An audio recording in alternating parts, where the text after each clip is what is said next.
días. Se da por iniciada la audiencia. Pueden tomar asiento.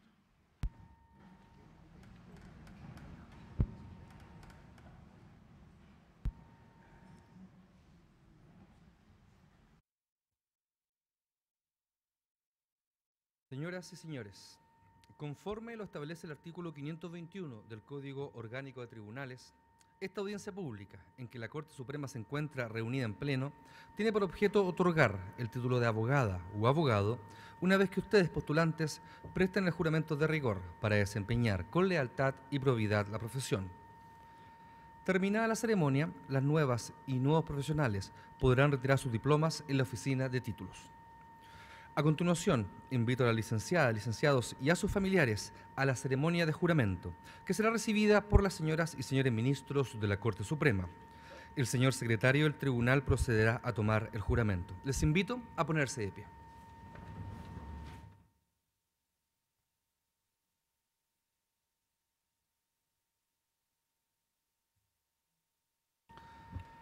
Paulina Elizabeth Alarcón Vázquez. Raúl Ubaldo Andulce Pizarro. Alfonso Javier Arancibia Grossi. Andrés Ernesto Araneda Cruz. Álvaro Rodrigo Barros Astudillo. Catalina Andrea Berríos Carreño.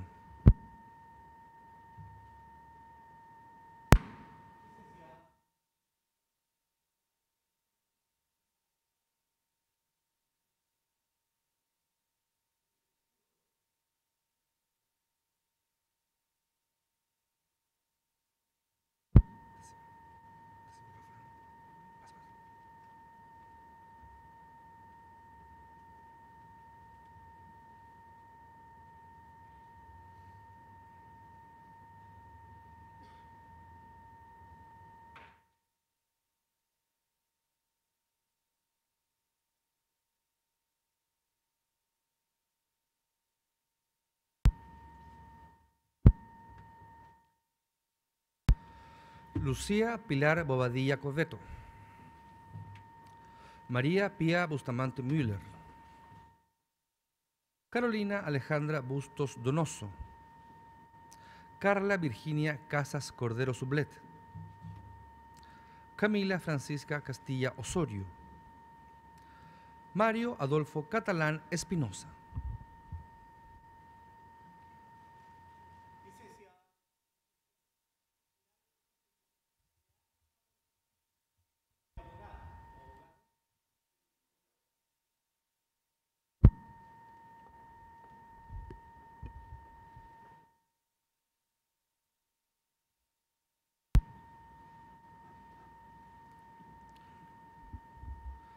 Francisco Javier Cerda Baxton.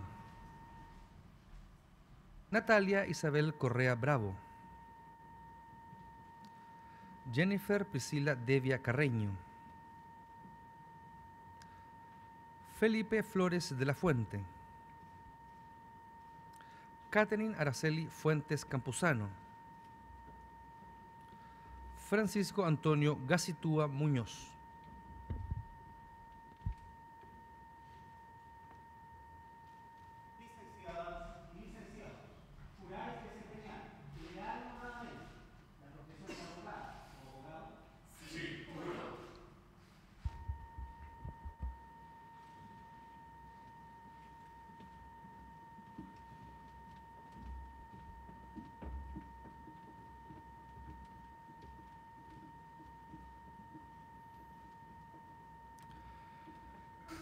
Constanza Denise Gajardo Celsi. Stefano Elías Giannoni Grimaldi. Elizabeth Camila Gutiérrez Álvarez. Vanessa Alejandra Hernández Parra. Gabriel Osvaldo Ibarra Gatica. Karina Arlet Jara Lapola.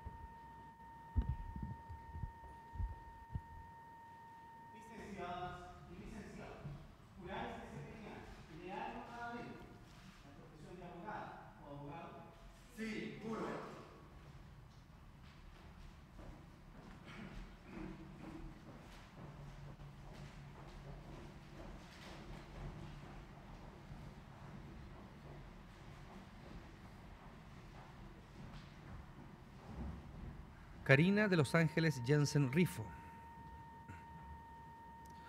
Job Eliseo Jorquera Barahona. Enzo Hernán Lapietra Rodríguez. Enrique II Lee Flores. Eduardo Michel Serani. Gustavo Alejandro Millaqueo Nahuelpan.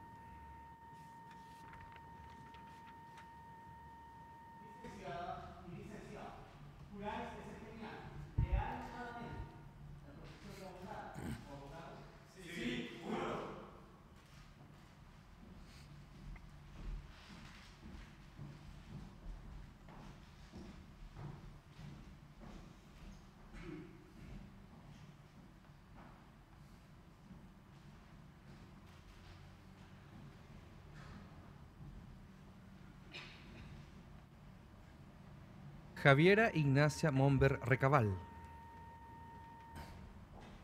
Carla Fernanda Munzenmayer Gatica. Sebastián Andrés Muñoz Espinosa. Ángel Sebastián Muñoz Pizarro. Daniel Andrés Neira Cabello. Juan Pablo Palma Arburo.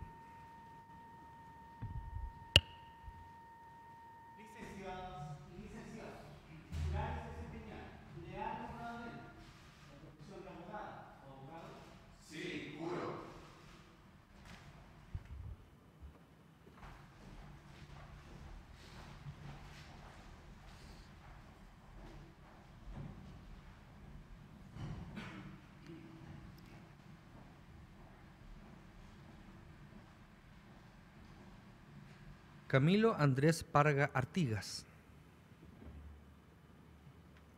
Pedro Adrián Pizarro González.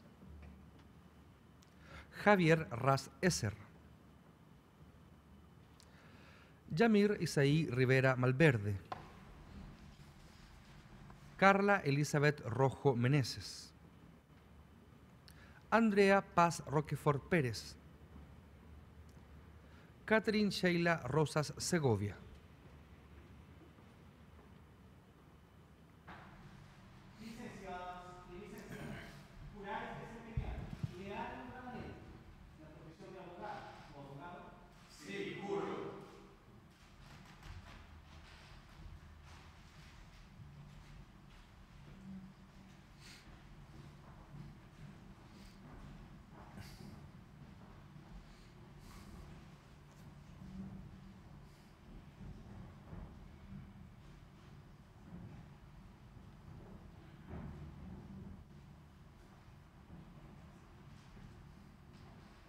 Óscar Arturo San Martín Amaya. Marco Esteban Sepúlveda Salazar. Jaime Nicolás Serrano Ramos. Josefina Tocornal Lazo. María Esperanza Ulloa Sánchez. Sebastián Milán Varela Medina. Rodrigo Andrés Vélez Grosse.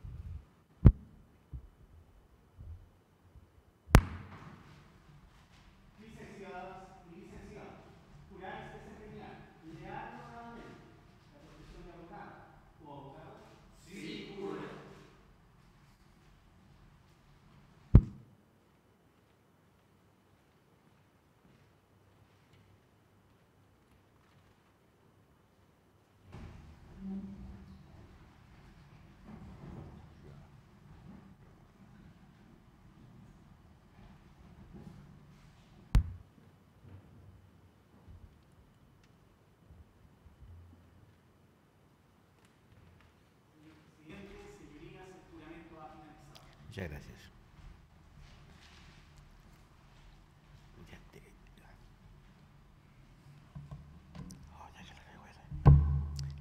Licenciadas y licenciados, en virtud del juramento que han prestado y por reunir los requisitos que señala la ley, de conformidad con lo dispuesto en el artículo 522 del Código Orgánico de Tribunales, en nombre y representación de la Corte Suprema de Justicia, los declaro legalmente investidos con el título de abogadas o abogados, según corresponda.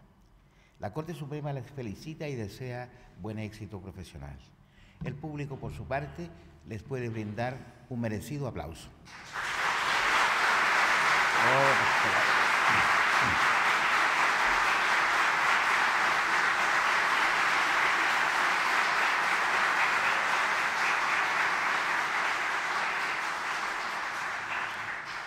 Les invito a tomar asiento.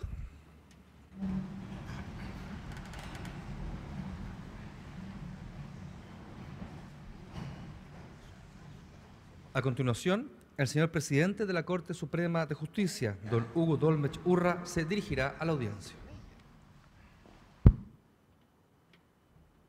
Señoras y señores ministros de la Corte Suprema, señoras y señores presentes en esta audiencia, nuevas abogadas y nuevos abogados. Es esta una ceremonia de especial significación para ustedes y sus respectivas familias, que, les aseguro, nunca olvidarán. Es la culminación de un gran y largo esfuerzo, como también lo es de un gran sueño, el ser abogado y transformarse en depositario de la esperanza ajena. Pocas responsabilidades son más importantes que esta. Siempre recuerdo, por cierto, que ello corresponde a otra perspectiva, pero tiene el mismo sentido, que el poeta Pablo Neruda, siendo senador de la República, y a raíz de las múltiples peticiones que la gente le hacía, en especial aquella más pobre, reflexionaba sosteniendo que, a su juicio, nada en la vida es más difícil que representar, aunque sea por un momento, la esperanza de otros, sobre todo de aquellos más angustiados. Este enfoque de hoy representa el sustrato de toda nuestra actividad profesional. La responsabilidad que significa aceptar el encargo de preservar o defender la libertad, los bienes y el honor de los demás se multiplica a cada momento. Y es así que desde ya les prevengo, tengan la certeza que nunca dejarán de ser garantes de la esperanza, solo que a veces esta es individual y en otras más colectiva. En el caso de los jueces, abogados todos como ustedes, sobrellevamos la responsabilidad sagrada de mantener la confianza ciudadana en la certeza jurídica, en la seguridad, en la decencia pública, lo que muchas veces, en otros países más que acá, se paga como precio con nuestra personal integridad y aún con la vida misma. Así, en Italia, por ejemplo, donde se vive, por cierto, otra realidad, conocimos la noticia de que allí no hace mucho falleció uno de los más sangrientos líderes de la Cosa Nostra, Salvatore Toto Riina, quien provocó la indignación y el repudio generalizado de la ciudadanía tras asesinar en 1992 a dos reconocidos jueces antimafia, Giovanni Falcone y Paolo Borsellino. Por estos y otros crímenes fue condenado a 26 cadenas perpetuas. Murió en la zona penitenciaria de un hospital de Parma. Desde la perspectiva institucional que me corresponde representar como presidente de la Corte Suprema de Chile, en el marco de esta ceremonia de titulación, quisiera compartir con ustedes algunas reflexiones acerca de lo que significa y ha significado, dentro de un Estado democrático de derecho, atacar y asesinar a un juez con el afán de impedir el ejercicio de su función jurisdiccional destinada a garantizar, por cierto, el orden social. En nuestro caso, esta realidad es escasa y una de ellas ocurrió el 20 de mayo de 1911 en la ciudad de Quillota, en donde el juez de la época, don Ramón Araya Arenas, fue asesinado a manos de un sicario. La respuesta familiar, no obstante, ha sido monumental, valiente y alentadora. Tras el natural repudio de la época, las 4 generaciones que le sucedieron tienen entre sus miembros profesionales abogados. Varios de ellos han sido y son destacados litigantes y elevados funcionarios del Estado. La razón de tan repudiable acto es el ánimo de venganza a causa del recto ejercicio de su función jurisdiccional. En el caso, el juez había decretado en 2 oportunidades la prisión preventiva en contra de un sujeto que había hecho su profesión el contratar seguros sobre propiedades que después mandaba incendiar, por cierto, para cobrar la indemnización. Eso bastó, la prisión, para generar en él un odio fatal en contra del juez, a quien expresamente amenazó de muerte por inferirle el castigo por su conducta. En el proceso seguido para esclarecer el homicidio, se acreditó que el criminal encargó a un íntimo amigo suyo, que había conocido en la cárcel, que buscara al cruel y despiadado sicario que se encargaría de ultimar al juez. Para ello le entregó una suma de dinero de los que corresponderían una mitad a ese intermediario y la otra al verdugo. Los últimos minutos del magistrado se resumieron en un diario local de la época de la siguiente manera: muy cerca de las 7 de la tarde abandonó el señor Araya el juzgado en compañía del señor Raúl Riveros, tesorero fiscal de esa ciudad, y en la calle O'Higgins, esquina de Pudeto, se separó de él para dirigirse a su casa a comer, situación situado en la calle Blanco. Media cuadra antes de llegar a su domicilio, entre las calles Freire y Blanco, un individuo saltó de una cuneta y descargó sobre él una fuerte puñalada con daga en el pecho, un poco al costado derecho, y ha huido precipitadamente. Cierro la comilla. La sentencia definitiva que resolvió este caso de asesinato condenó a 11 años de privación de libertad al intermediario, a cadena perpetua al instigador y a la pena de muerte al autor material. El 1 de julio de 1912, el sicario fue fusilado en los muros de la penitenciaría de Quillota, que es precisamente el lugar donde actualmente está emplazado el edificio del Tribunal Oral en lo Penal de esa ciudad. Tribunal que hoy ostenta una placa recordatoria en homenaje al juez señor Araya. La instalación de esta placa fue acordada por este tribunal pleno a propuesta del ministro don Pedro Pierri Arrau, y el acto propiamente tal fue presidido y dirigido por el presidente de la época en la Corte Suprema, don Rubén Ballesteros Carca. La ceremonia se celebró el 27 de diciembre de 2013.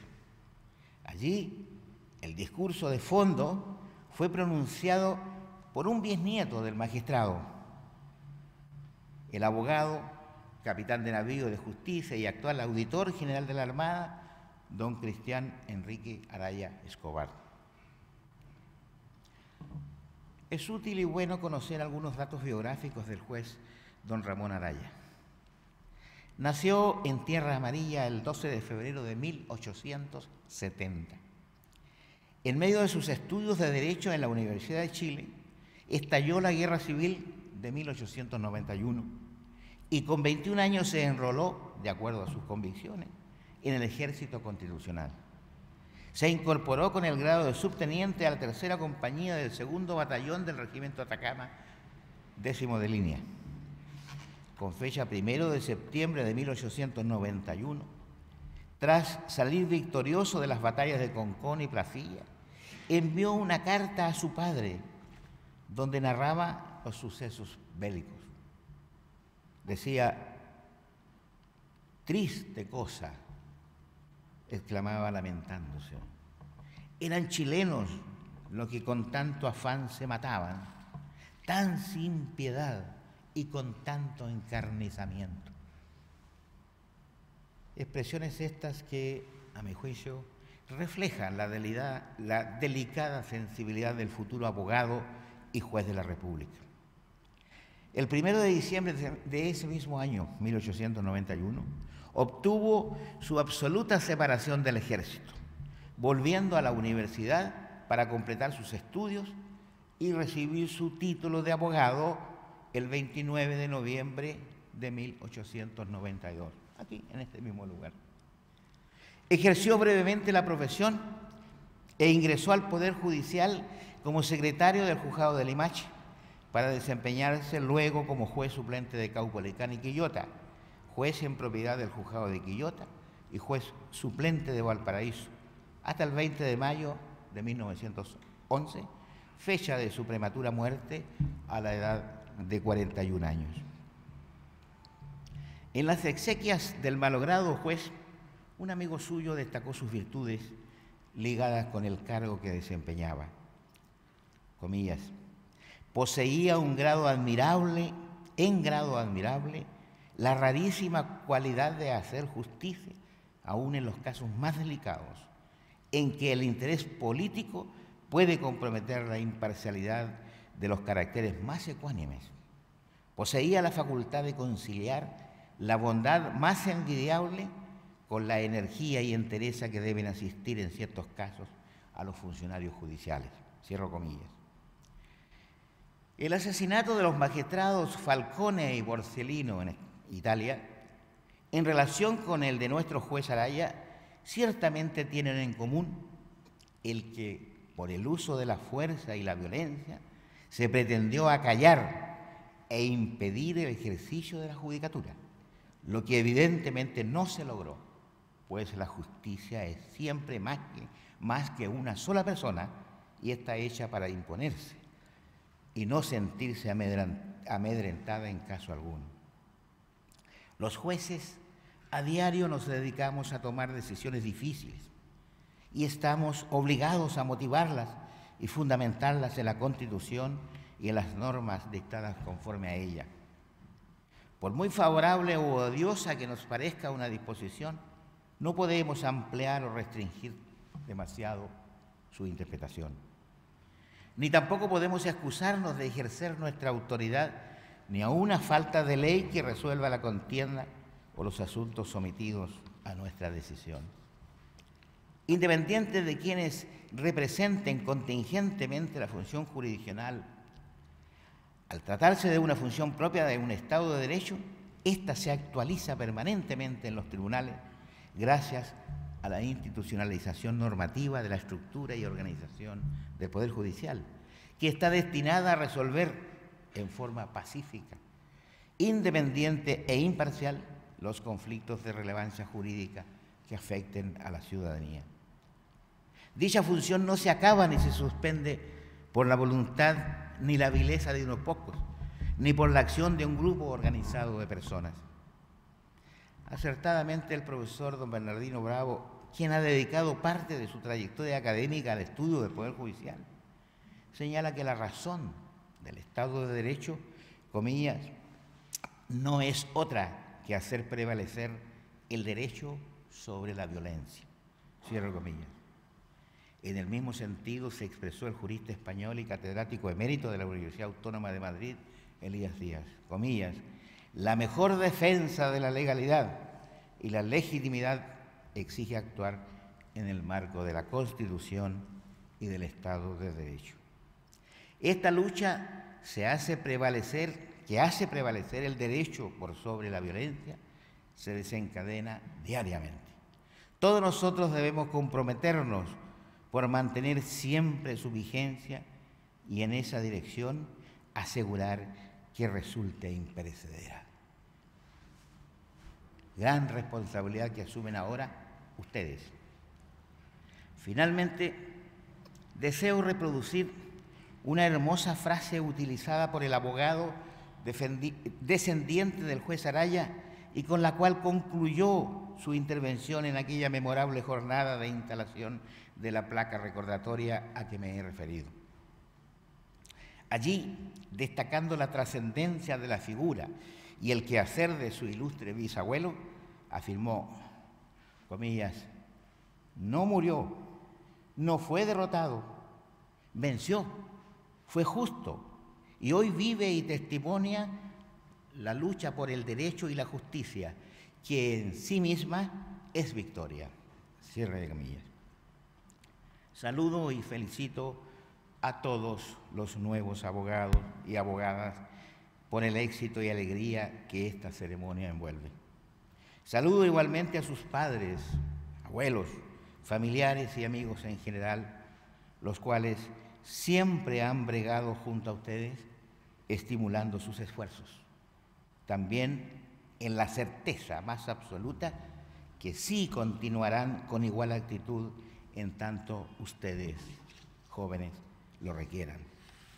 Un abrazo para todos, esperando que puedan concretar el progreso y la felicidad que, sin duda alguna, todos merecen. Muchas gracias.